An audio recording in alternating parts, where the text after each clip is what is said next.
Es un placer poder tenerlos aquí y seguir con nuestro ciclo sobre la historia de Escata, esa que puso a Colombia a volar. En este caso tenemos la historia o la recreación del viaje de las Américas. Es el viaje que unió a Sudamérica con Norteamérica y que de hecho fue el que prendió las alarmas de los americanos respecto a la posibilidad que tenían los alemanes, estos pilotos alemanes, de llegar hasta el mismo territorio alemán y obviamente lo que ellos consideraban que podía poner en peligro el Canal de Panamá.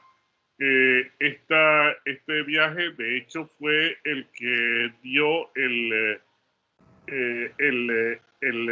gran giro, porque a partir de este momento los americanos comenzaron a pensar cómo desactivar a Escata y cómo hacer que los alemanes desaparecieran del horizonte como una amenaza, como ellos lo consideraban.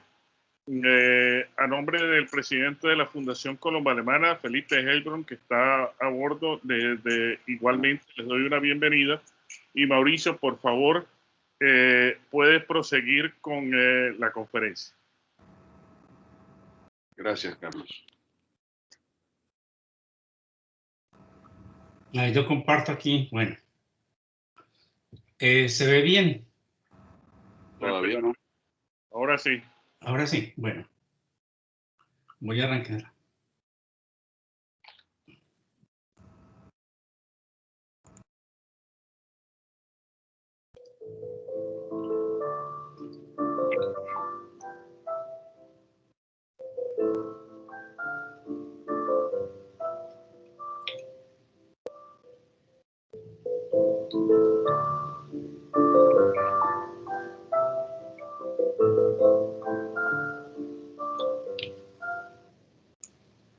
Bueno, con esto vamos a hablar entonces de los inicios de las rutas aéreas del continente americano.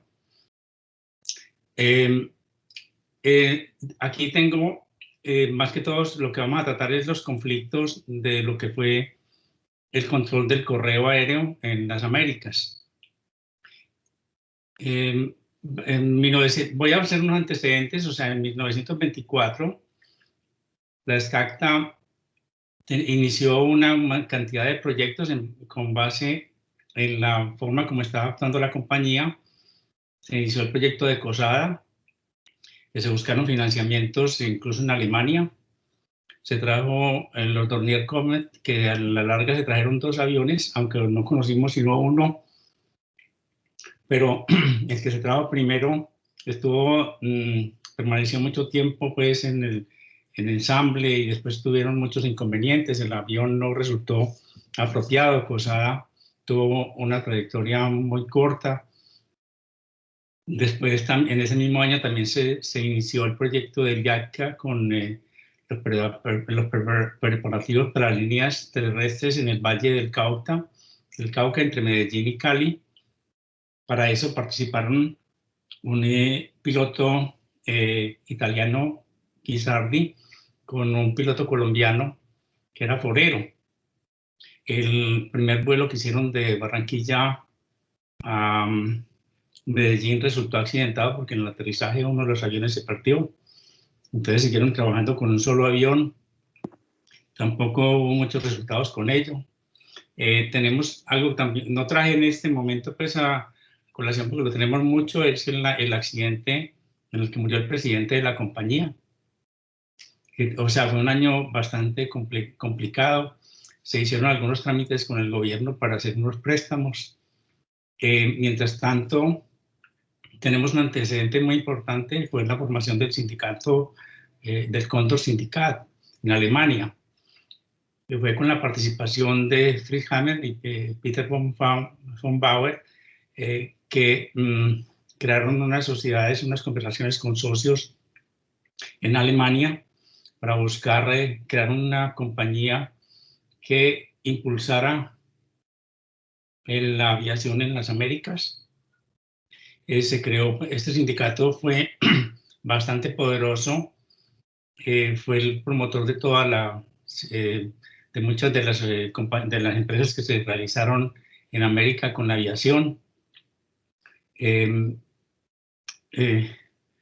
O sea, aquí se creó pues el sindicato Cóndor, en el cual participó SCACTA, y la iniciativa principal era promover la venta de aviones alemanes en el extranjero.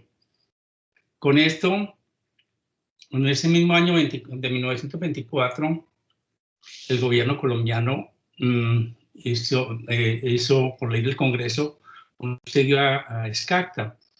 La idea de este subsidio era que se adquirieran unos aviones que se patrocinaran las líneas aéreas, sobre todo a Medellín, al Cali, o sea, que se ampliara más la cobertura de la aviación ya con aviones de tierra, pero parte de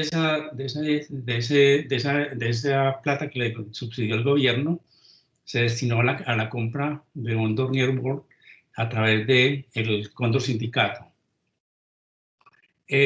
Aquí vemos las rutas de 1925.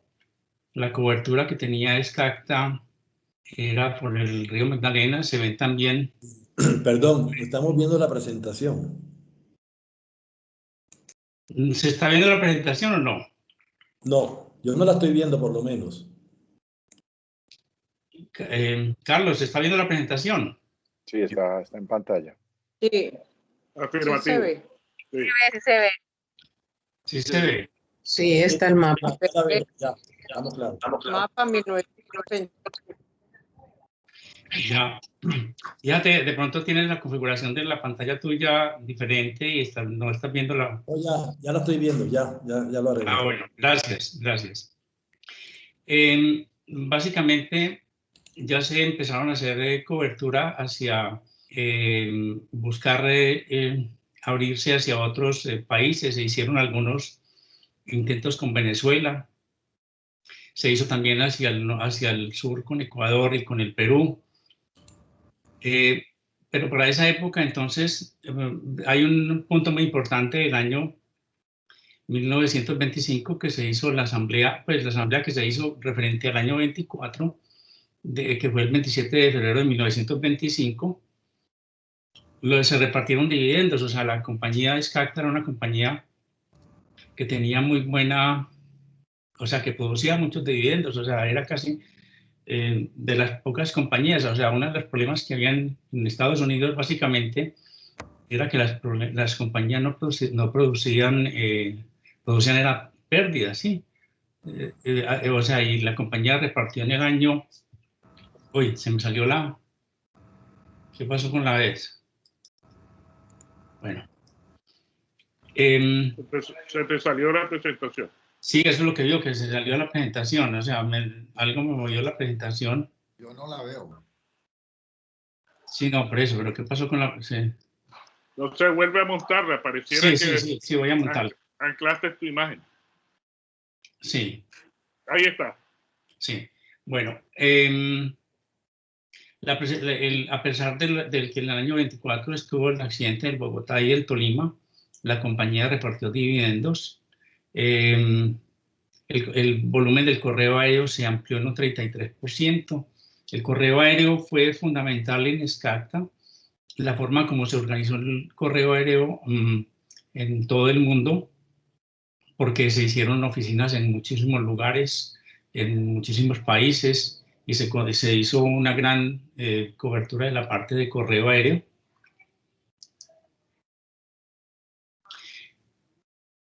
El 2 de marzo del 25 se abandonó el proyecto del GATCA, sí, porque ya no lo justificaba con el avión que tenía. Los dos aviones se accidentaron, entonces no se invirtió más en esa, o sea, se siguió con las rutas en la parte del río y se descartó por ahora las rutas terrestres.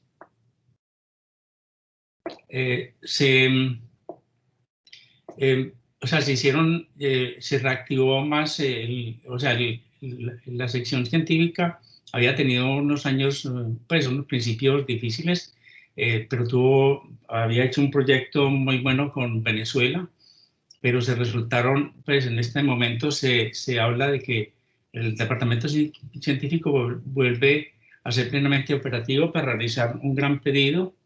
En abril de 1925, SCACTA emplea el departamento científico y compra todo el equipo necesario para la fotografía y análisis aéreo.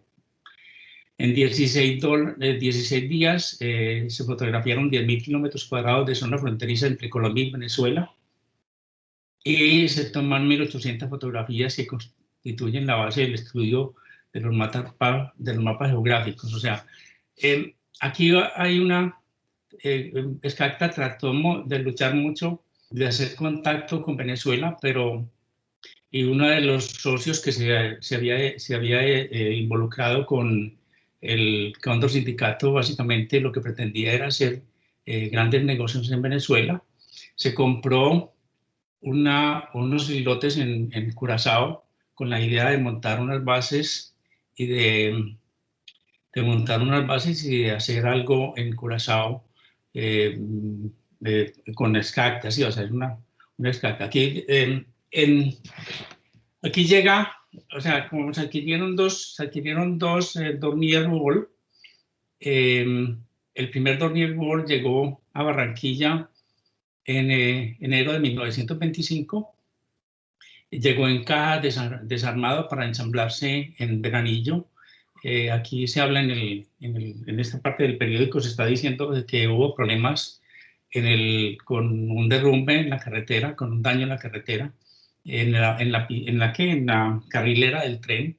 Entonces se retrasó un poco, pero eran grandes cajas. Los dos aviones que se adquirieron, uno se trajo a Colombia y otro se llevó a Curazao. La razón fundamental de llevar ese avión a Curazao fue de que en Curazao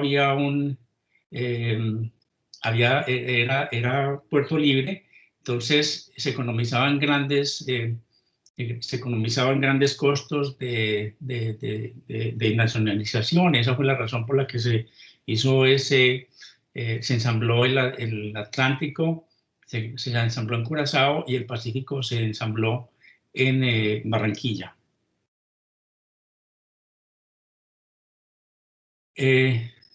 Entonces, SCACTA había adquirido un terreno en Curazao. Allí se ensambló el Atlántico. El piloto que comandó el Pacífico fue el que se encargó con otro ingeniero de armar el avión en Curazao. Tuvieron bastantes dificultades. Esta presentación la voy a hacer basada más que todo en la información del libro Atlántico Pacífico, que fue el piloto del Pacífico. Realizó este libro. El libro es bastante interesante, está en alemán, pero con las herramientas de hoy en día me permitió sacar mucha información de él. Se hicieron vuelos, después de que el Atlántico se ensambló, se hicieron vuelos a Maracaibo, sí, los vuelos de Curazao a La Guaira, para hacer unas pruebas de transporte aéreo. El avión en Curazao, que se ensambló en Curazao, también estaba haciendo pruebas y se hicieron muchas. El piloto cuenta ahí la gran cantidad de viajes que hicieron de prueba, llevando personajes pues de un lado para otro. Era más que todo como una función de hacerlo en sentido no de cobrar, sino que fue más que todo llevar personalidades de los distintos países a pasearlos en el avión. Cuenta anécdotas muy simpáticas, como por la forma pues como el avión, o sea, la gente no estaba enseñada a esos aviones. Llevaron un obispo que colocó el gorro a un lado de la silla y uno de los pasajeros lo utilizó cuando se sintió mareado. Entonces cuenta pues que para él fue aterrador también todos esos viajes, porque la gente pues estaba muy poco acostumbrada a eso, y todos eran viajes que se estaban haciendo solamente de promoción.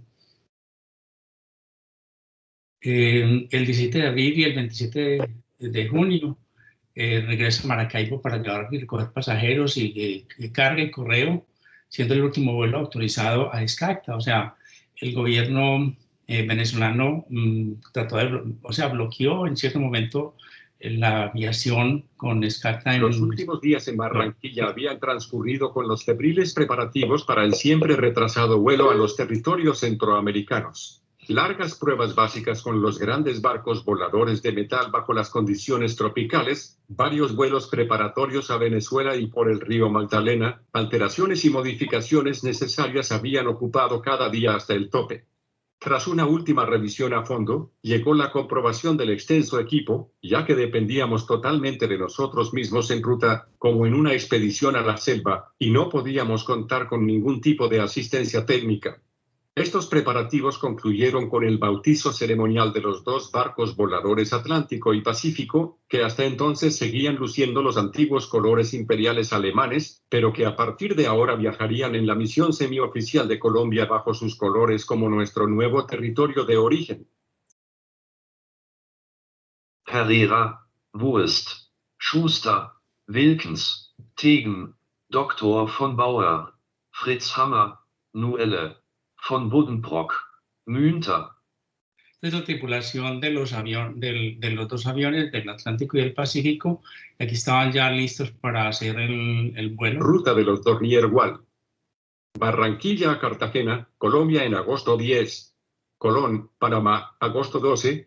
Puerto Limón, Costa Rica, agosto 14. San Juan del Norte y Managua, Nicaragua, agosto 17. Amapala, Honduras, agosto 18. La Libertad, El Salvador, agosto 19. Puerto San José y Amatitlán, Guatemala, agosto 22. Puerto Barrios, Guatemala, septiembre 2. Belice, septiembre 4.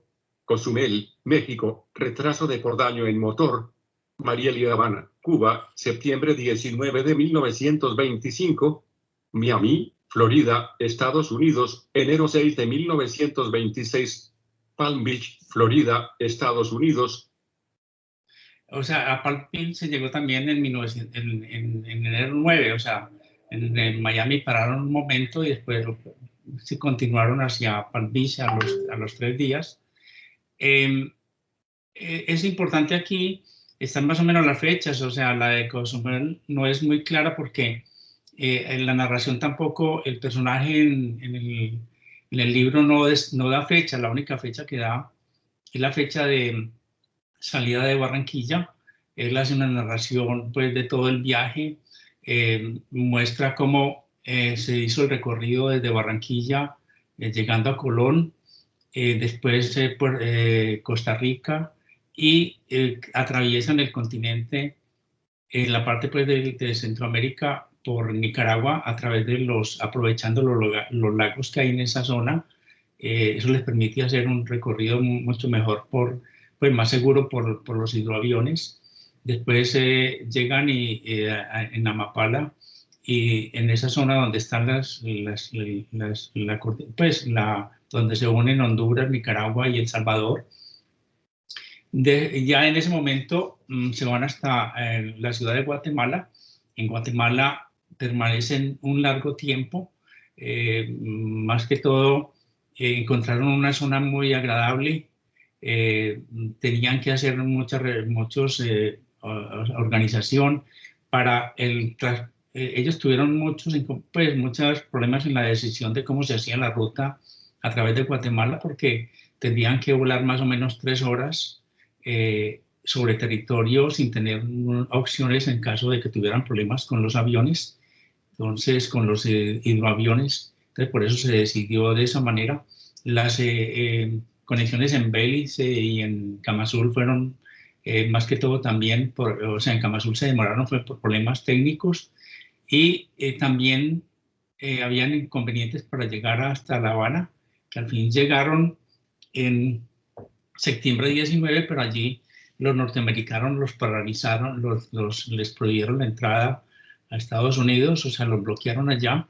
Se tuvieron que hacer muchos trámites a través de la misma Zeppelin para que se lograra hacer la autorización, y fueron muchos meses de negociaciones. Von Bauer y parte del grupo se fue a Estados Unidos e hicieron contactos con el gobierno norteamericano. Después vamos a ese punto, pero básicamente para que sepan cómo fue la ruta. El 10 de agosto de 1925 fue el anhelado día en que este largo periodo de preparación llegó a su fin y la expedición comenzaría. Finalmente resultó que en nuestra rica lista de banderas aún faltaban la del Salvador y la de dotación de Colombia, por lo que tuvimos que esperar nuestra partida hasta que estas cosas también llegaran en el transcurso del día.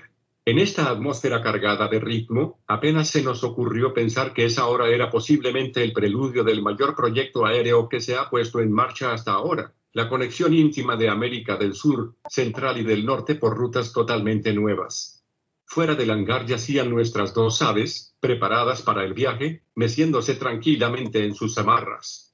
Pronto volverían a probar el agua del mar, y su lustre se iría rápidamente al traste con el viento y el clima. Al principio hubo un poco de idas y venidas con la distribución de los pesos en las dos máquinas, ya que el archivo del sindicato Cóndor con la incorporación de dos máquinas de escribir parecía imprescindible, un mal presagio para los meses posteriores. Cuando la aduana liberó las últimas piezas de repuesto del motor procedentes de Inglaterra, eran las 3 de la tarde.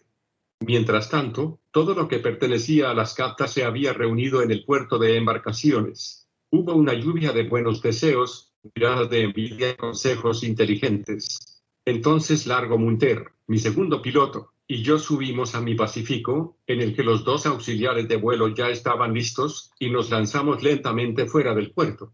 Una ligera brisa marina nos lanzó las cortas olas del Magdalena, de color marrón arcilloso, que iban a acunarnos por última vez en mucho tiempo.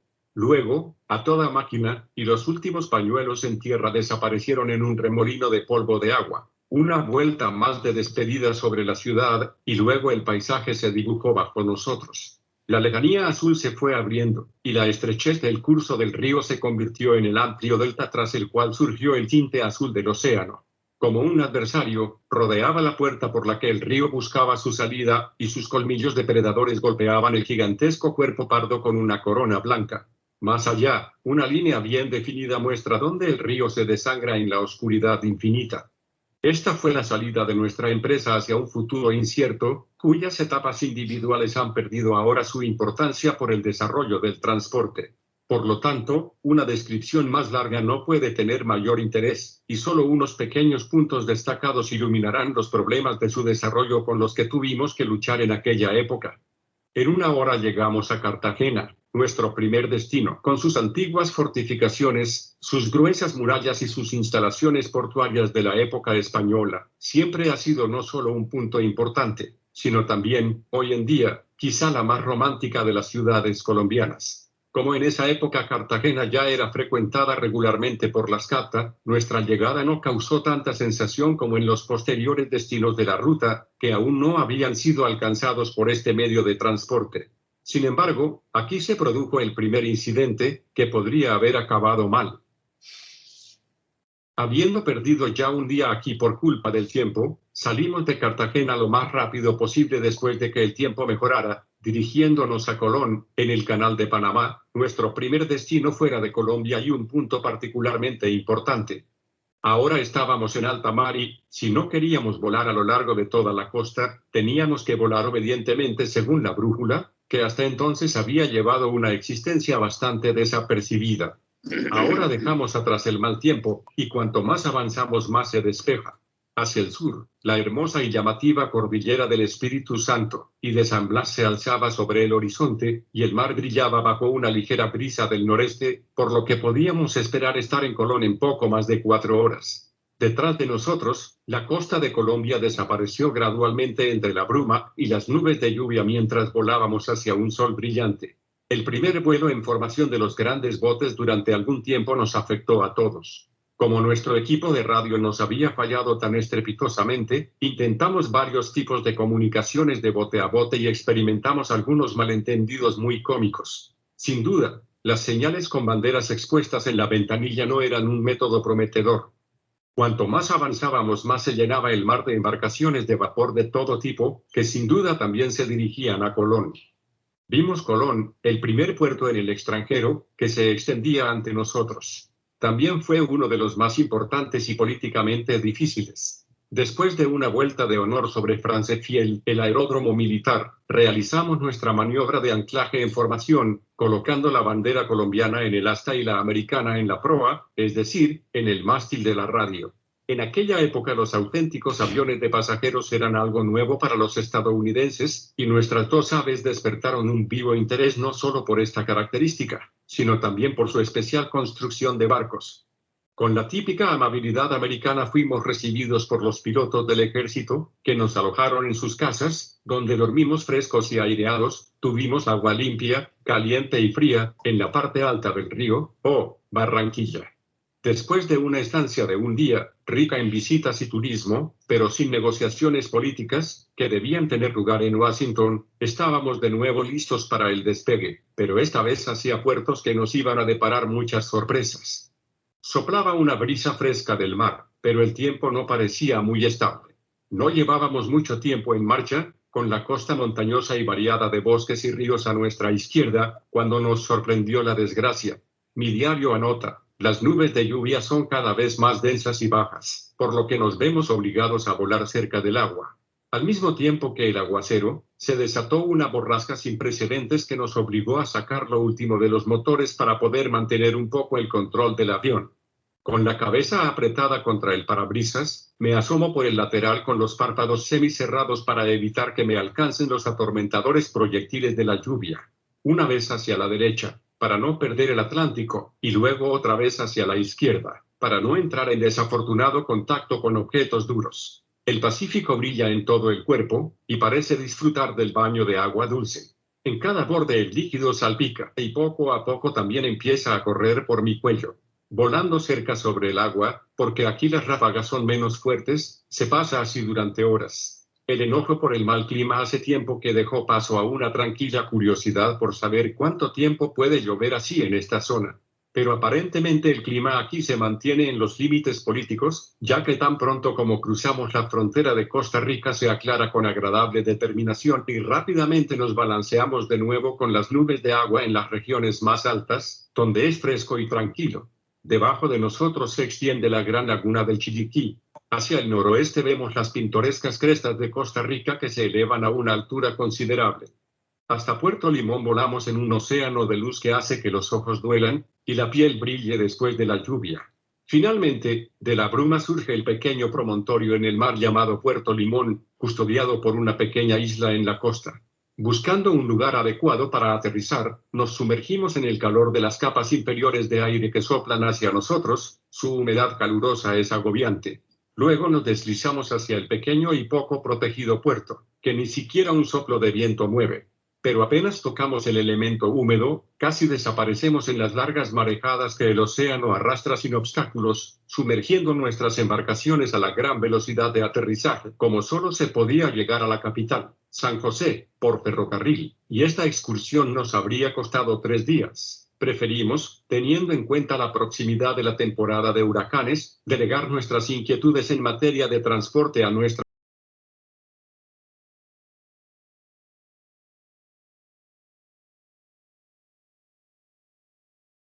Mauricio, se fue la voz.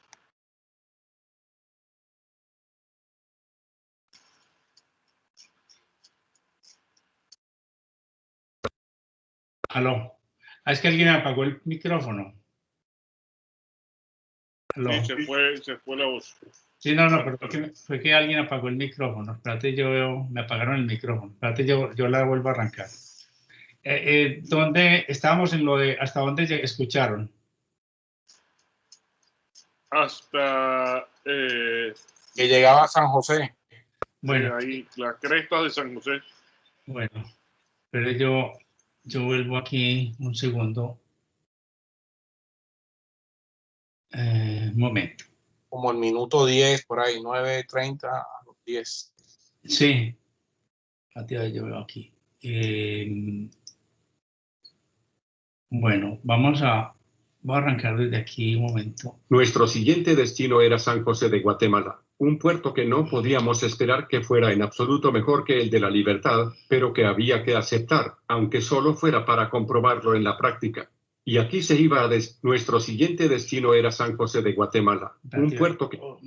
Momento. Ahí te fuiste un poco más adelante, pues estás hablando de Sí, Guatemala, sí, estábamos pero no están en Costa Rica. no están viendo la presentación. No, Negativo. pero ya es que bueno, no, espera, así, es que eso es lo que, es que esta vaina, pero es que alguien está pagando los controles, o sea, Elkin. Ya voy a volverla a abrir para que arranque, ¿sí? Es que el problema de esto, porque no me deja hasta que no la abra. A ver, yo la comparto. Un momento.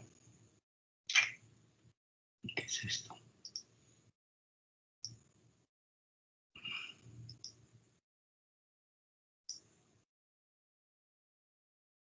Ok.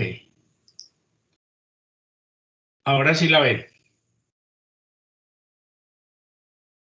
Sí, ahora sí. Bueno.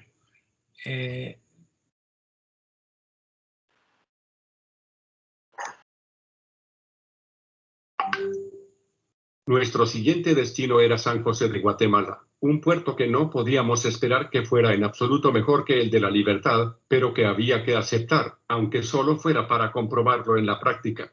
Y aquí se iba a decidir lo esencial si teníamos éxito en la continuación de nuestro plan por la ruta a través de Guatemala, o si teníamos que tomar la tortuosa ruta de regreso a través de Nicaragua. Sin embargo, a medida que nos acercábamos a San José, las cordilleras de Guatemala, los conos volcánicos de fuego, agua y pacaya crecían cada vez más en altura y formaban un fondo misterioso y amenazante con las montañas de nubes que se acumulaban regularmente aquí a primera hora de la tarde. San José presentó el mismo panorama que La Libertad, una rada abierta con un fuerte oleaje, en la que el ancla no aguanta más debido a la gran profundidad del agua, y por lo tanto el Atlántico fue a la deriva por primera vez, por lo que con la ayuda de la administración portuaria tuvimos que encontrar y desplegar anclas de barco más pesadas con mucho esfuerzo, y por primera vez también tuvimos que utilizar nuestro bote de goma para desembarcar. Estas incómodas circunstancias aceleraron la decisión de volar cuanto antes al lago de Amatitlán, que, al igual que Ilopango, prometía un amarre más seguro y mejores condiciones de despegue. Así que a la mañana siguiente se sacaron todos los elementos prescindibles a bordo para reducir el peso del despegue, ya que durante este vuelo debíamos aprovechar al máximo nuestra llama de esta altura de la cumbre, que era de 3000 metros las piezas de reserva. Los accesorios y el equipaje se enviaron por adelantado por ferrocarril a la ciudad de Guatemala, donde teníamos la intención de establecer nuestro cuartel.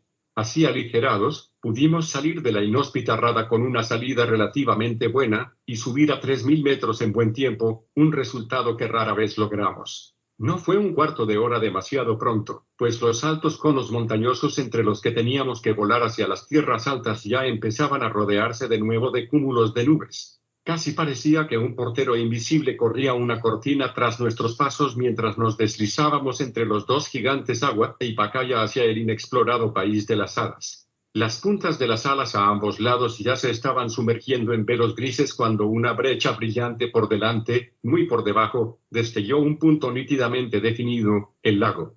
Así se superó la cordillera y se abrió un escenario de cordilleras medio volcánicas, detrás de las cuales, hacia el norte, medio quietas en el sol, se asomaban los cuadrados blancos de la ciudad de Guatemala. El lago de Amatitlán, al igual que el de Ilopango, se mostró como una joya naval y paisajística. Con el desembarco en este puerto seguro, la primera parte de nuestra empresa había llegado a una conclusión preliminar. Hemos visitado 6 países y hemos iniciado las negociaciones para la futura ruta aérea. O sea, aquí en Guatemala, ellos encontraron muy buenas condiciones sobre el clima, todas las condiciones fueron muy apropiadas, había una gran comunidad alemana en esta zona, así que permanecieron varias semanas en este puerto. Esta fotografía es de Francisco Pereira, que fue el único colombiano de la tripulación que participó en esta ruta. En este lago encontramos una gran cantidad de fotografías, de he encontrado más de 10 fotografías de los aviones en este lago por el largo tiempo que estuvieron, y la gente también hicieron vuelos de ensayo en esta zona, así que estuvieron mucho tiempo aquí. Después también parte del tiempo lo utilizaron para viajar en tren hacia la otra costa para ver las condiciones como estaban a una gran altura. Querían ver cómo eran las condiciones tenían todavía mucho temor de ese viaje, de cruzar tantas horas por tierra hacia el Océano Atlántico. Así que hicieron una exploración en tren. Después ya también mandaron mucho del equipo, porque como tenían que levantar a gran altura, mandaron el equipo por tren hasta la costa, para seguir o sea,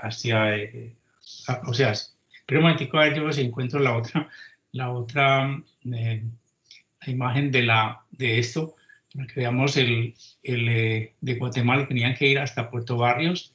En Puerto Barrios recogieron todo el material que habían recorrido, que habían mandado por tren. Hay cosas importantes en todo esto, y es, la ruta también la habían programado para recoger gasolina, habían enviado con anticipación tanques de gasolina hacia ciertos sectores. Cuando entraron por el río San Juan en Nicaragua, entraron a una población donde está en el río, entrando al lago de Nicaragua, y allá estaban ya los tanques de gasolina esperándolos. Así ellos habían organizado la parte por la ruta para tanquear los aviones. De Puerto Barrios partieron hacia el Belice y después a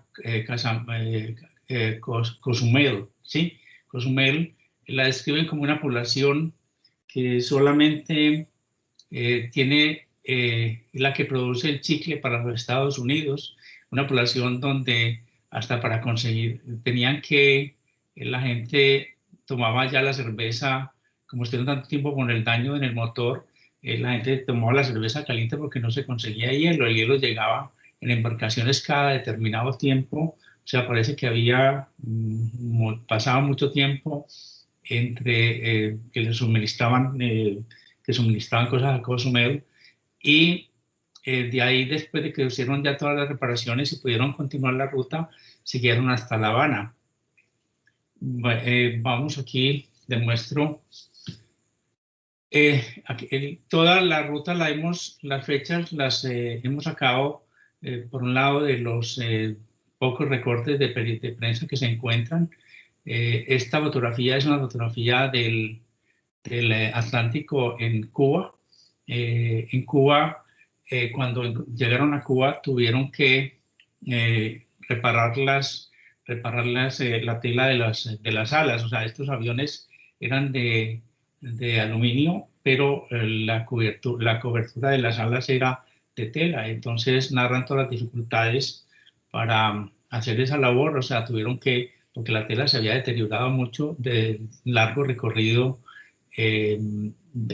o sea, intemperie. O sea, los aviones no habían tenido hangares para guardarlos, y la tela de las alas se había deteriorado muchísimo. Entonces tuvieron que hacer cambios allá en Cuba, mientras se solucionaron los problemas para poder viajar a Estados Unidos. Se hizo pues ese mantenimiento en los aviones. Aquí tengo una nota de la prensa que salió en Estados Unidos en octubre 14, donde los norteamericanos decían de que los aviadores militares estaban muy preocupados por el recorrido que estaban haciendo los aviadores alemanes con los grandes aviones hacia Estados Unidos. O sea, me imagino que cuando los aviones llegaron a Panamá, todo el Departamento de Estado norteamericano se puso en alerta con este viaje. O sea, la idea del viaje era en Estados Unidos von Bauer habló con con el director de correos de Estados Unidos. La idea era que se estaban haciendo, el gobierno había decidido entregar el manejo del transporte de correo aéreo a empresas particulares. O sea, el Postmaster le dijo a von Bauer que ellos no se atrevían a entregarle pues la compañía, pues esta transporte a una compañía alemana. Von Bauer les ofreció también de que se iba a crear una compañía netamente norteamericana, con capital norteamericano, y que se traerían pues los aviones que se estaban ofreciendo para hacer ese proyecto de transporte de correo aéreo entre la Florida, Cuba y Centroamérica. En todo el recorrido se hicieron algunas negociaciones con jefes de Estado. Vamos, en Costa Rica, no sé, cuando el mismo aviador dice ahí de que llegaron a Costa Rica, pero para ir a la capital se les requerían 3 días por lo menos para hacer ese viaje en tren, o sea, se gastarían 3 días, y ellos cuando estaban empezando andaban apurados. Sabemos que el viaje se realizó todo en temporada de huracanes en esta zona del Caribe, entonces andaban preocupados con ese tema y trataban de llegar lo más rápido posible. Pienso que muchas de las demoras también fueron debidos a la... ¿Aló? De la imagen. ¿Aló? Bueno, aquí hay, vamos, una serie de sobres de correo que también nos han facilitado Manuel de las rutas, y aquí este es un sobre que está enviado desde, o sea, dice aquí de que el vuelo de Guatemala a Key West, y hay unos sellos marcados, en Belice hay un septiembre 4, y ahí sacamos la fecha de septiembre 4, pero supuestamente la carta esta debería llegar hasta Estados Unidos. Aquí encontramos también una nota de periódico donde nos confirma que los aviones llegaron el 6 de enero a Miami. En la narración, el personaje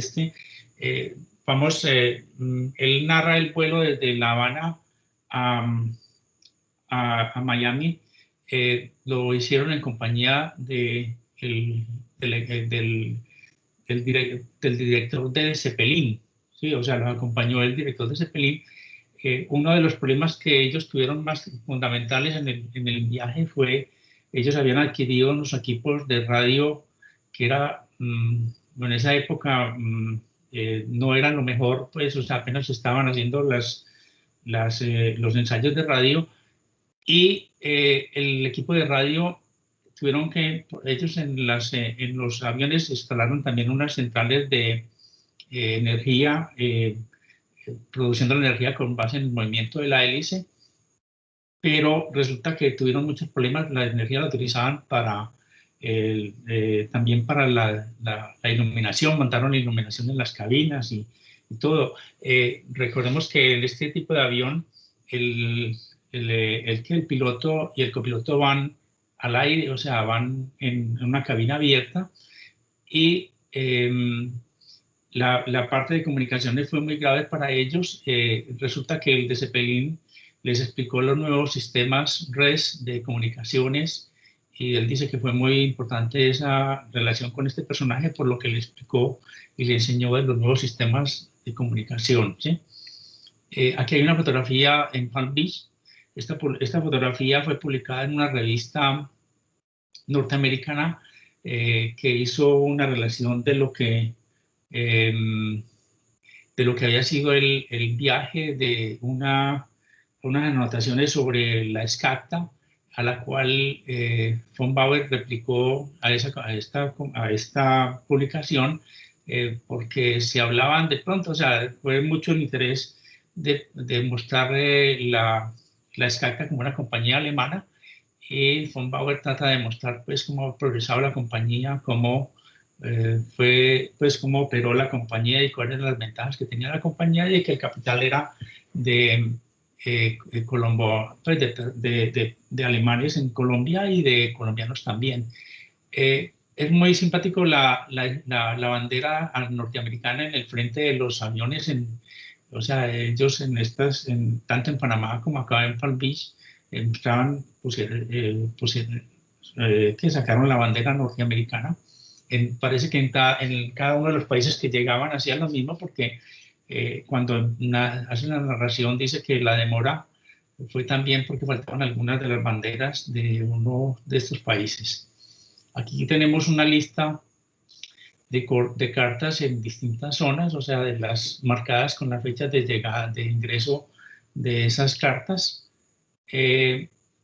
Para mí, una de las cosas que sucedió con esta visita de SCACTA a Estados Unidos fue el impulso que se dio a la Pan American. O sea, la Pan American nació de este viaje. En las mismas narraciones de uno de los fundadores de la Pan American, dice que cuando se reunió que era un general, dice que cuando se reunió con von Bauer y le contó las características pues, del proyecto que tenían, él inmediatamente llamó a su gente y le dijo que tenían que organizar una compañía, y de ahí nació la creación de Pan American. Pan American fue subsidiada completamente por el gobierno norteamericano, o sea, entró también, o sea,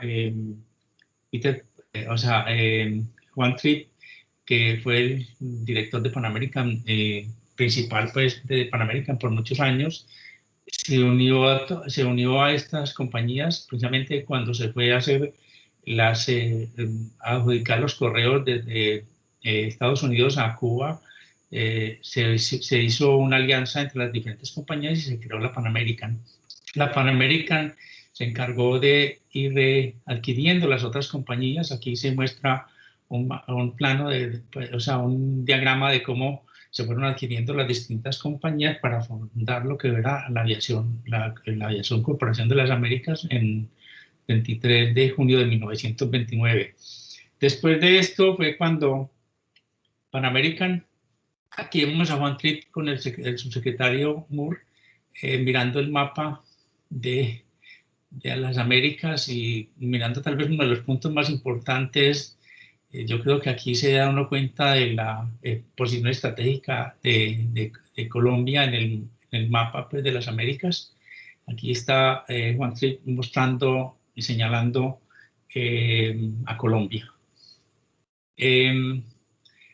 Otro punto importante en todo esto es la conferencia de los Estados Americanos en 1928, porque resulta que después del viaje por el correo a Estados Unidos, el gobierno norteamericano bloqueó el paso por el canal de Panamá a los aviones de la SCACTA, eso para evitar los contratos que se habían firmado con los distintos países en cuanto centroamericanos en cuanto a relación de del correo.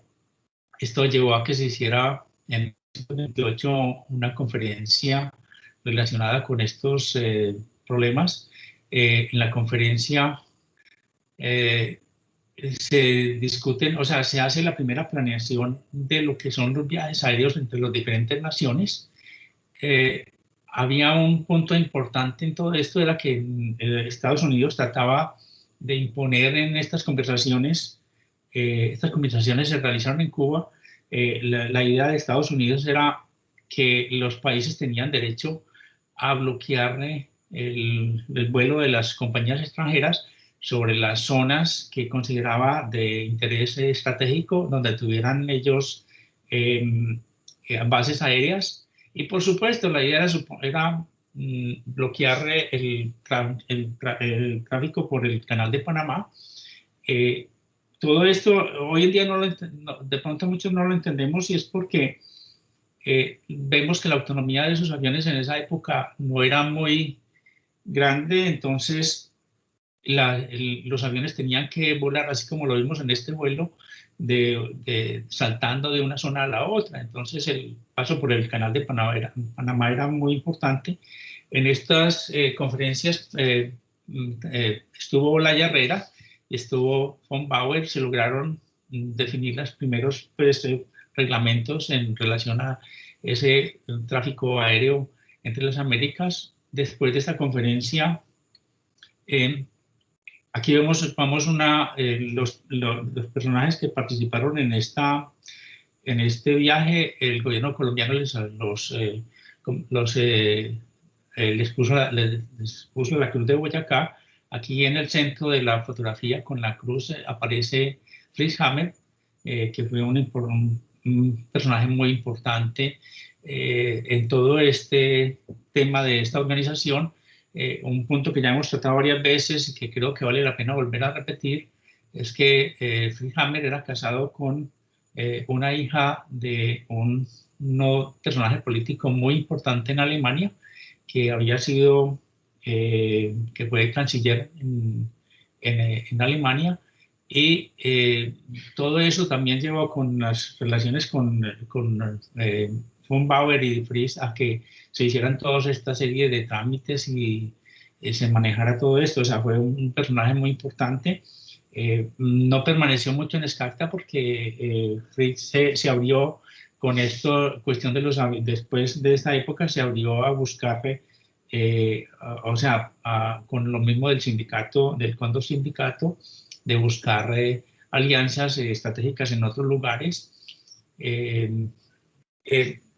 Una de las cosas que tuvimos en pues hay un punto que de pronto dejé al final, fue de que en el año 27, cuando estuvieron los colombianos en Estados Unidos, la aviación militar de los Estados Unidos organizó un vuelo panamericano con este tipo de aviones para recorrer toda Centroamérica. Ellos fueron los que vinieron a explorar todo el recorrido, a ver dónde se deberían de hacer las bases, dónde se deberían de montar los sistemas de radio, dónde se deberían de hacer todo el sistema. Esta fue la respuesta a esa incursión de la SCACTA. La incursión de la SCACTA despertó la aviación norteamericana, que vivía un letargo en esa época muy grande, fundamentalmente porque la aviación era muy costosa en ese momento en Estados Unidos, por el tipo de topografía. Las líneas férreas y las líneas terrestres no daban mucho margen a la aviación hasta esta época, y por la capacidad, pues, de los aviones en aquella época. Pero ya con todo ese auge de la aviación, ya se fue hacia adelante todo esto. O sea, los aviones, esta fotografía es en Girardot el 24 de enero, los aviones recorrieron todos los países, o sea, bajaron por toda la costa del Pacífico y después subieron por la costa del Atlántico. Tuvieron un accidente muy grave con muertos. Se estrellaron dos de estos aviones. Estos aviones eran anfibios y sacaban, no sé si se alcanza a ver ahí, tenían unas ruedas que desplegaban. Resulta que una de las ruedas se había atorado y uno de los pilotos trató de empujarla, o sea, se paró en el ala y empezó a empujarla, y en esa maniobra se estrelló contra otro avión y hubo muertos en este viaje. Fue trágico. Como conclusión de todo esto, o sea, la Pan American se financió completamente con dineros y aportes del gobierno norteamericano. O sea, el ejército apoyó mucho la Pan American para tomarse de por sí todas estas rutas y todo lo que era la parte de correo, que era lo que se estaba luchando en ese momento. Bueno, yo creo que con esto paro. Yo sí. ¿Jaime sí está o no? ¿Aló? No, Jaime no vino. ¿Jaime no vino? No lo vi y creo que no está. Sí, bueno, no, es que yo creo que él estaba muy ocupado, pero no importa. Yo creo que con esto básicamente la idea era mostrarles, pues, cómo fue ese viaje, que fue muy importante en la SCACTA, que representó mucho en el desarrollo de la aviación en las Américas, ¿sí? Lástima o sea, yo tenía mucho material en la parte de grabación, pero es que era muy extenso, o sea, era demasiado extenso, pero podemos después compartirlo a través del mismo colegio, porque hay, o sea, lo que yo presenté ahí es un pedacitico nomás de todo lo que hay. La narración de este personaje es supremamente interesante, sobre todo para ver cómo era el viaje en esa época. Así que si tienen preguntas, yo creo que estamos a la orden, ¿sí? Mauricio, una pregunta. Scata finalmente, ¿cuántos aviones tuvo de los Dornier Wal? O sea, es que Scata, esos dos aviones en realidad inmediatamente se terminó, o sea, cuando el Pacífico regresó de Estados Unidos a Cuba, los aviones se desarmaron y se regresaron, o sea, fundamentalmente. Hay un eco, alguien tiene un volumen prendido, por favor que lo apague. Sí, bueno, cuando se regresaron, los aviones se desarmaron y se embarcaron de regreso a Europa. Yo creo que fue a Italia, básicamente porque estos aviones habían sido construidos en Italia. La idea es que yo creo que en este vuelo se le encontraron, o sea, se conoció cómo volaban estos aviones, qué inconvenientes tenían, y se llevaron para hacer modificaciones que ya se habían avanzado más en este avión. De esos aviones, uno de ellos regresó a la Scacta, que fue el 28, pero ese avión después se entregó al gobierno colombiano cuando el conflicto con el Perú. Otro avión se vendieron varios aviones de esos, pero otros fue básicamente, pero Scacta yo creo que no tuvo más, o sea, hasta donde tengo entendido no tuvo más aviones de esos porque otro se vendió a una compañía petrolera y los que se vendieron fue al gobierno colombiano para el conflicto con el Perú. Sí, la Troco tuvo uno de esos aviones, la Tropical Oil Company. Sí, sí. Y el doctor Álvaro Boom debió haber volado en esos aviones. Sí, sí. Sí, eso es, o sea, por ahí hay fotografías de ese avión muy bonitas y en el museo hay una foto muy bonita de todo eso, sí. Ok, perfecto. Ahí, Manuel Arango, tienes la mano levantada. Puedes hacer uso del micrófono, por favor. Gracias, Mauricio, muy interesante todo y bueno, como siempre, muy investigativo y eso es muy importante en todas estas historias. Solamente tengo una pregunta. Yo tengo conocimiento que uno de esos Dornier Wal tuvo un accidente y se perdió en las costas de Venezuela en un viaje de Curazao a Barranquilla y ahí terminó, no sé cuál de los dos aviones fue, pero hay registros de cartas. Sí. Hay registros de cartas de esas no entregadas porque pues llegó hasta cierta parte ahí de la costa de Venezuela y el mar lo destruyó en algún momento. Sí, sí, o sea, Manuel, gracias por recordarme. O sea, ese fue el Pacífico, o sea, el Pacífico empezó a hacer vuelos entre Curazao y Venezuela también. Entonces ese es otro de los aviones que tuvo lo que pasa es que eso se destruyó, ese avión lo acabaron muy rápido, o sea, eso fue casi que en el año 26 mismo, ¿no es cierto, Miriam, si te acuerdas? No te oigo. Tienes que prender el micrófono, Miriam, pues si no, no te oímos. Es que en realidad los Dornier Wal no fueron de Scata. Sí, sí. Fueron cedidos en leasing a Scata para el viaje ese interoceánico. Entonces, al regreso, cuando ellos llegaron del viaje, los enviaron a reparar. Entonces, de regreso, cuando el Pacífico venía de Venezuela hacia acá, fue cuando se accidentó. En el 27, cuando se retiró Hammer, al parecer a él le cedieron el Atlántico. Sí. Y fue el primer avión que tuvo Brasil. Exacto, él se fue a Brasil y entonces ese fue el primer avión que tuvo, Sí.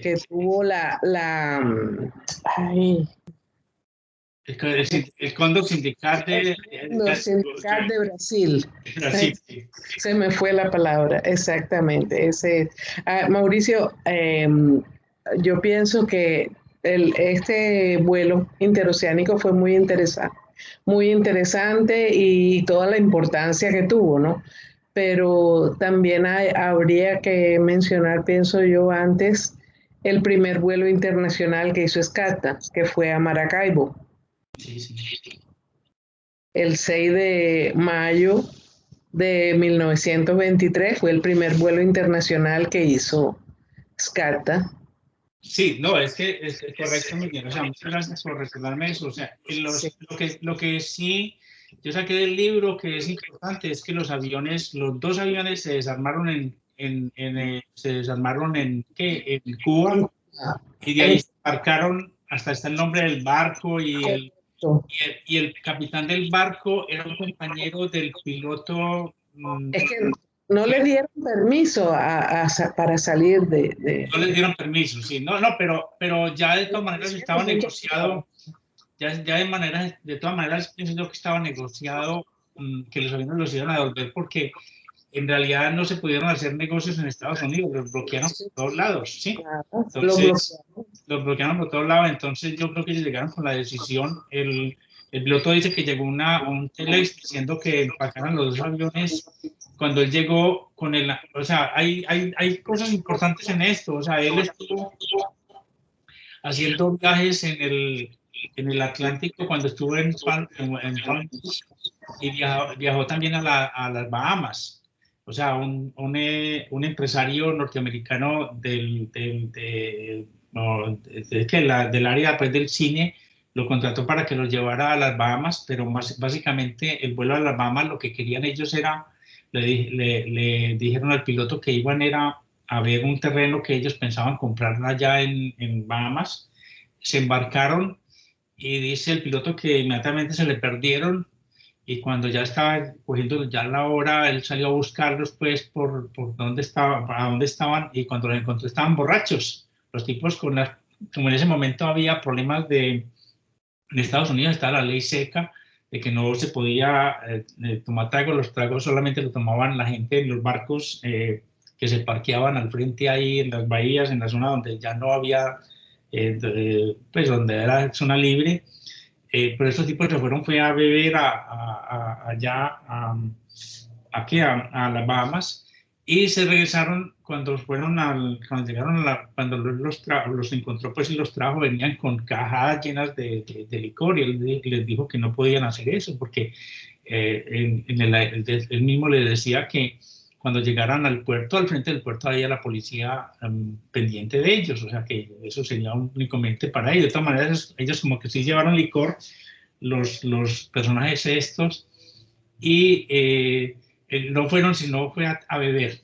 O sea, ese fue el viaje, no más fue así, no beber. Pero dice él que fue una experiencia muy grande porque siquiera le había pasado eso, porque ya sabía que mucha gente, ellos estuvieron haciendo viajes, ya los iban a contratar era para ir a traer contrabando de las Bahamas, de licor, ¿sí? Bueno. Pero hay otra pregunta.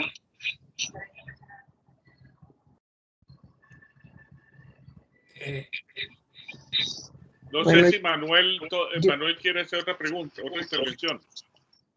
No, señor, muchísimas gracias. Eso era solamente que yo tenía la referencia de que no me acordaba del Pacífico, del Atlántico, pero esa era mi pregunta. Muchas gracias. Yo quisiera añadir algo más. Sí. Ahí Álvaro Bon está levantando la mano hace rato, lo que pasa es que la levanta así. Bueno, entonces dejemos que don Álvaro hable y después Miriam habla. Claro. Pero que abra el micrófono. Álvaro, abre el micrófono. Ya ahí me escuchan. Sí, perfecto. Bueno, Mauricio, realmente lo felicito. una descripción muy importante. Yo posiblemente soy Benjamín aquí en esta cosa, porque no conozco nada de esos detalles que acaba de describir, pero tengo una curiosidad. Es decir, al principio de la presentación me pareció entender de que el guía que venía manejando la presentación estaba leyendo un diario. Entonces tengo la curiosidad de saber ese diario, quién lo escribió. En esas rutas que hacían, la tripulación llevaba a alguien encargado de escribir todas esas cosas, porque realmente es impresionante la calidad de la descripción de todas las cosas que dicen allí. Mira, no, él sí tenía una bitácora, o sea, era el piloto del Pacífico. ¿Cómo es? El apellido es, es que ya le muestro el libro, que es importante. Él era... Von Brudenbrock. Sí, ese. Von Brudenbrock. Ahorita no sé, o sea, los saqué en este momento, pero él habla él mismo, él hace el libro, y el libro es muy largo. El libro trae toda la narración. Esto trae la narración de lo que fue este viaje, también el ensamble que hicieron en Curazao, la primera vez que llegó a Barranquilla, y después narra todo. Él se fue para Chile y después para Argentina, y él fue a parar también al Brasil. O sea, él hace toda esa narración en el libro, pero es muy extenso. O sea, es mucha la información que tiene él ahí en el libro.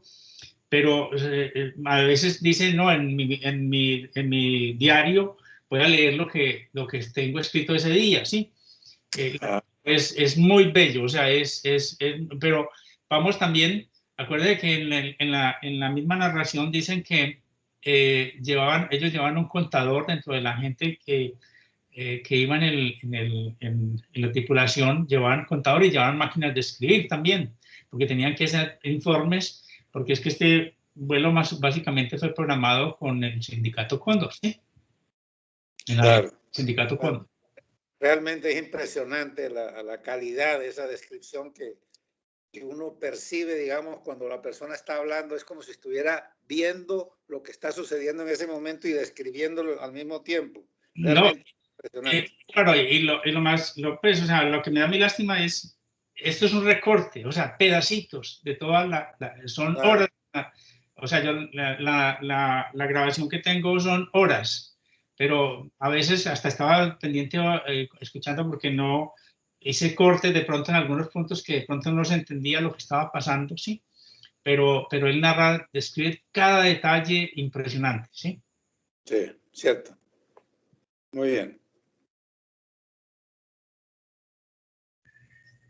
Miriam, ¿tú querías decir algo? No, yo quería agregar algo más como dato curioso a de los Dornier Val, ¿no? El Atlántico, que fue el armado en Curazao, se hizo pues lo trajeron pues más bien por cuestiones económicas, fue que lo armaron en Curazao. Y el sitio donde lo armaron fue el que prácticamente inauguró el aeropuerto de Curazao. Inicialmente ese aeropuerto se llamó Aeropuerto Escata, y el Pacífico, que fue el que se armó acá en Colombia,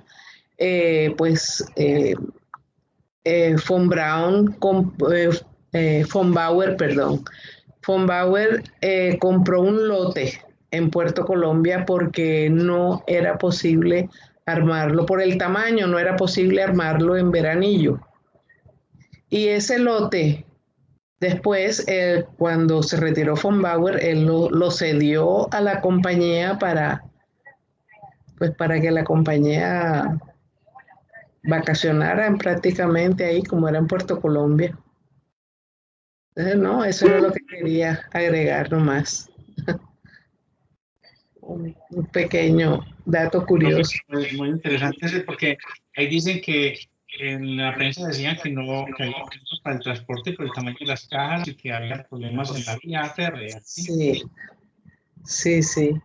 Sí, ellos en Veranillo era imposible armarlo, el espacio era muy reducido. Una buena cosa que ha pasado en Veranillo, que para nosotros fue una sorpresa muy agradable, fue que la Armada decidió recuperar las edificaciones que estaban ahí. Y ustedes recuerdan, quizás Mauricio, que alguna vez que estuvo con nosotros allá, la pared frontal del taller estaba bastante destruida. Esta se reparó. Y hay un proyecto dentro de los proyectos del bicentenario de la Escuela Naval de Suboficiales encaminado a que se recupere todo este sitio, se señalice históricamente, es decir, se le pongan hitos históricos y además de eso se ponga el símbolo de SCATA en el frente de los talleres. Así que eso es una buena noticia que realmente tiene que ver con con el evento del bicentenario, por razón por la cual estas conferencias las hemos casado con el bicentenario de la Marina de Colombia, dado que donde hoy está la Marina, en muchas de las instalaciones fueron las instalaciones de SCATA. De Veranillo. Y qué maravilla esa noticia. No solamente fue Veranillo, fue Cartagena, donde está la Escuela Naval de Oficiales. Wow. Fue Buenaventura, donde también estuvo SCATA. Y bueno, casualmente el aeropuerto Ernesto Cortizo, lo que fueron luego las instalaciones de Avianca, hoy también son instalaciones de la Armada de Colombia. Así que hay una relación una simbiosis bastante grande entre la historia de la Armada y la historia de SCATA. Una casualidad histórica bastante interesante. No, por ahí nos compartieron una fotografía de unos aviones de la Fuerza Aérea Norteamericana en Veranillo durante la guerra, ¿sí? Es una fotografía que está coloreada, pues, que está... parece una pintura, pero es muy bonita, la compartieron hoy, muy bonita. Sí, ciertamente. Marta Castilla tiene la mano arriba, puedes hacer el uso de la palabra.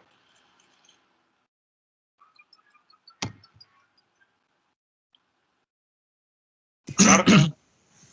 Buenas noches, ¿me escuchan? Sí. Sí. Sí, bueno, aparece el nombre de mi hija. No lo corrí a tiempo porque estaba en otra conferencia y llegué un poco tarde. Ya. ¿Te acuerdas? Estaba en otra, bien, gracias. Habla Jaime Castilla. Pues agradecerle al señor Mauricio por esta información que nos compartió, valiosísima, desconocida totalmente para mí, porque no estoy en este tipo de campo de conocimiento, pues relativamente nuevo para mí. Alcancé a ver en la presentación suya un recorte de un diario en Estados Unidos donde menciona que la idea parece ser era promover un tipo de actividad comercial en términos de correspondencia, correos y de pasajeros. Ahí vi el recorte de eso, me alcancé a leer. Mi pregunta va, ¿si se cristalizó ese negocio, se alcanzó a hacer eso cuando después de esta travesía tan larga, completa e interesante, sí se cristalizó este tipo de negocio de correo internacional y pasajeros? Lo que pasa es que se cristalizó para los norteamericanos. O sea, el esfuerzo lo hizo SCATA y hicieron los colombianos de abrirle los ojos. Inmediatamente lo bloquearon, por más que, o sea, las negociaciones fueron muy duras porque Von Bauer permaneció mucho tiempo en Estados Unidos. Entiendo que se entrevistó hasta con el presidente Kohler, ¿sí? Kohler en ese momento, pero el máster, o sea, el jefe de correo, o sea, el jefe de correos en Estados Unidos, que es un personaje, pues, es New, en algún momento estuvo tal vez como en hacer algo por Skakta, pero la parte militar se interpuso, los militares fueron los que más lucharon por evitar esto, y lo que yo decía ahí, vamos, y lo narra también el libro muchas veces, dice que en ese entonces la aviación norteamericana estaba muy mal, o sea, el correo aéreo en Estados Unidos, o sea, lo que se estaba tratando de hacer era el correo exterior, sí, o sea, el correo de Estados Unidos hacia Cuba, toda la parte del Caribe, Centroamérica y Sudamérica, ¿sí? Entonces, Skakta vio un negocio muy grande en eso, por eso se invirtió lo que se invirtió, se hizo esa alianza con el Cóndor Sindicato para buscar obtener esos negocios, pero cuando ya se cristalizó, pues cuando ya ellos llegaron hasta allá y mostraron la capacidad de los aviones y la forma como se podía hacer el viaje, es que hay detalles muy importantes en el viaje por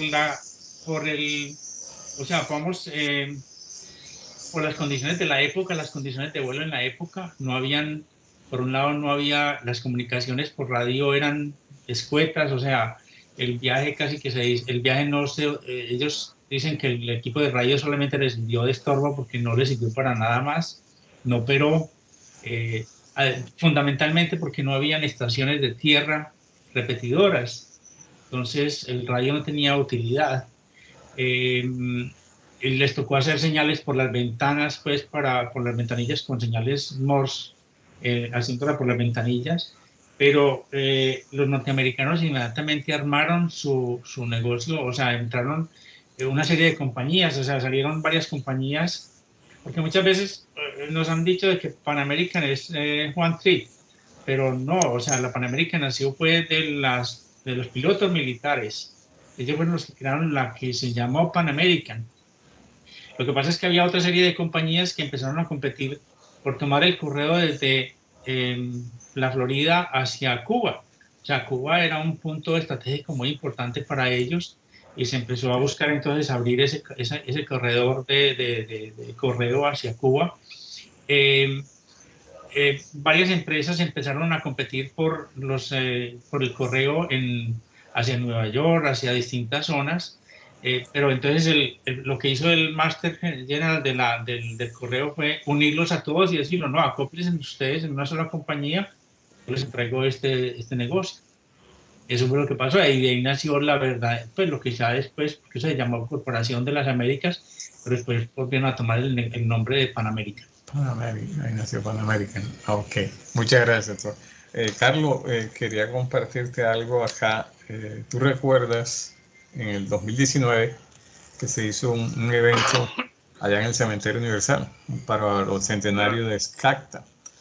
Bueno, por todo este tema de la pandemia, nosotros siempre publicamos unas memorias y sacamos un material impreso. Ya está listo.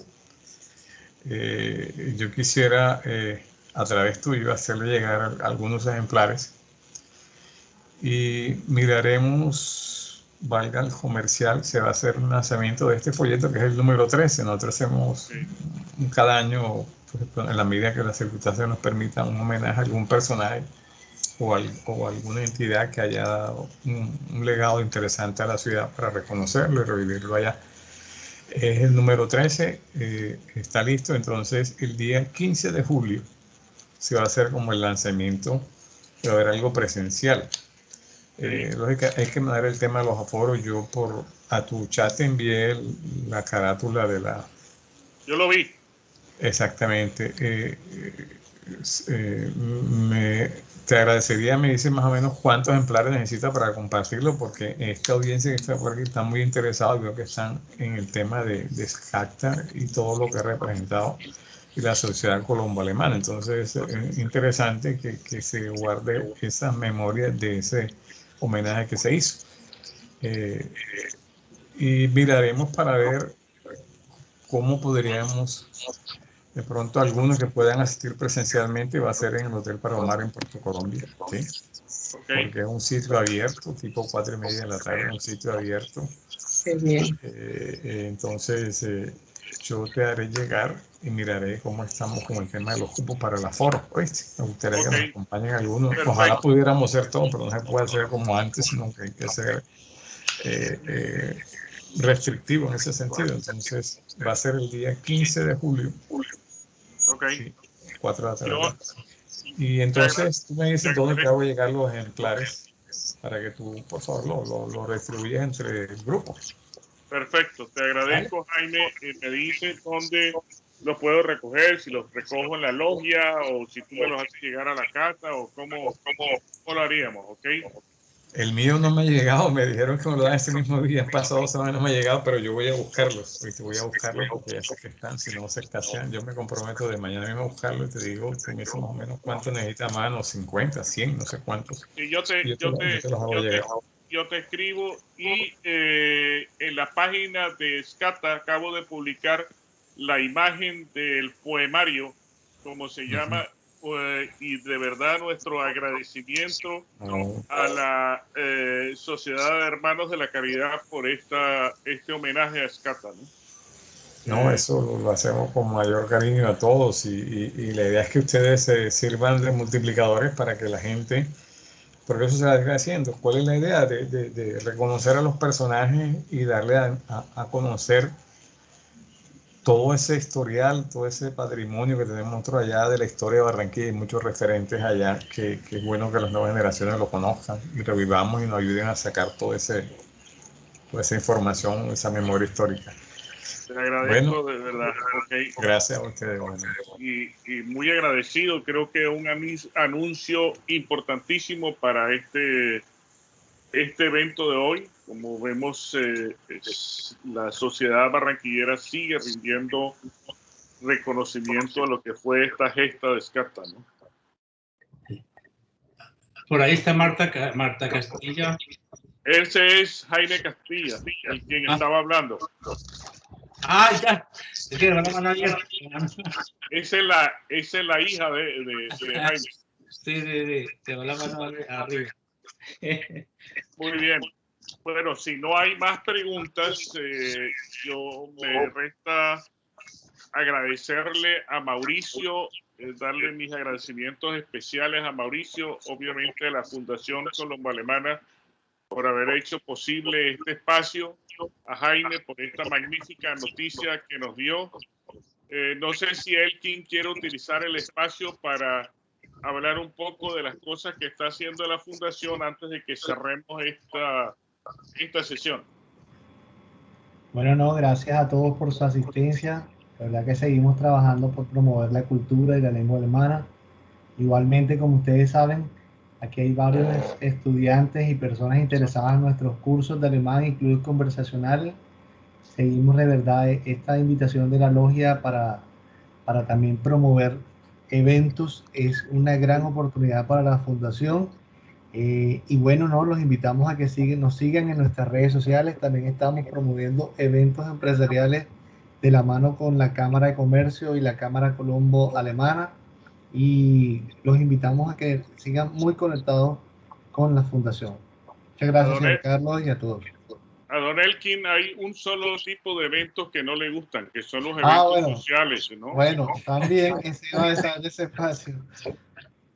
Igualmente, vamos a tener el próximo 17 una gestión social que se va a hacer en asocio con la Armada Nacional en un sitio que se llama, ¿cómo se llama, Elkin? El barrio, Clarín, la comunidad de Clarín. La comunidad de Clarín. Esa comunidad queda sobre el caño Clarín del otro lado del río Magdalena, es decir, ya sobre el departamento del Magdalena.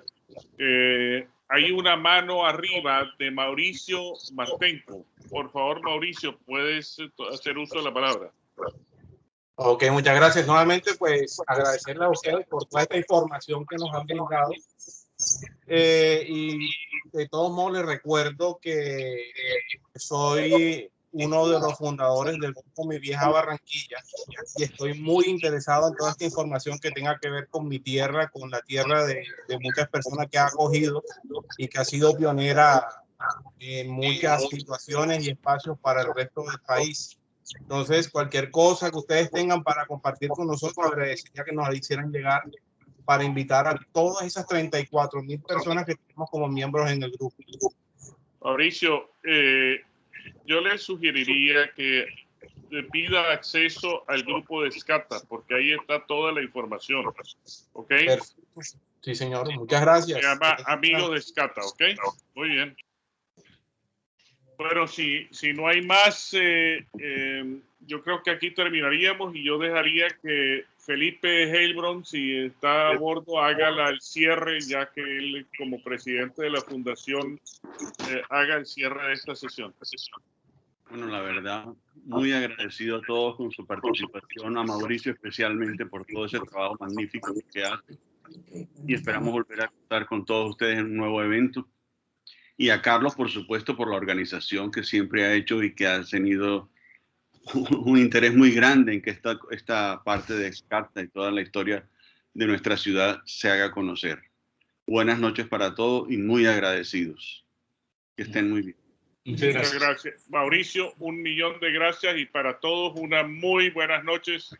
Que mantengan su salud y que nos veamos pronto de nuevo. Estamos tratando de ver si podemos organizar las conferencias sobre la familia Health y bueno, seguiremos trabajando con Mauricio para poder seguir con esta regresión de la epopeya de SCATA que puso a Colombia a volar y al mundo, ¿no?